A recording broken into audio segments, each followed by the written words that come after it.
যেহেতু আমরা শেষ বিকালের মোটামুটি দাঁড়াতে উপস্থিত হয়েছি, আমাদের যে সমস্ত নেতৃবৃন্দ বিভিন্ন জায়গায় আছেন তাদেরকে আমরা বলবো যে যেহেতু চেয়ার দেওয়া আছে সামনে সুশৃঙ্খল ভাবে বসবেন এবং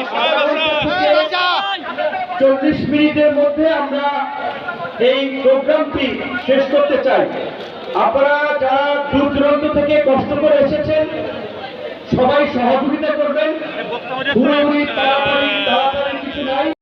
আসসালামু আলাইকুম প্রিয় যশোরবাসী, আমি আপনাদের যশোরের সন্তান, আমার জন্মভূমি যশোর। একটা সময় আমরা দেখেছি এই বাংলাদেশে কথা বলার মতো কোনো মানুষ ছিল না। বাংলাদেশের মানুষ সব চিনিয়ে গিয়েছিল ভূমিগুলো নতুন। আমরা গণ অধিকার পরিষদকে নিয়ে স্বপ্ন দেখি আমাদের এই গণ অধিকার পরিষদ আগামী দিনে বাংলাদেশকে শাসন করবে। এই গণ অধিকার পরিষদ আগামী দিনে আমরা তো তাদেরই ভাই, তাদেরই রক্ত।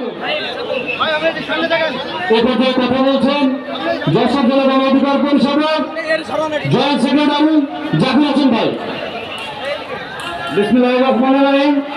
গণ অধিকার সাবেক ভিপি নুরুল হক নূর ভাই আমাদের মধ্যে উপস্থিত।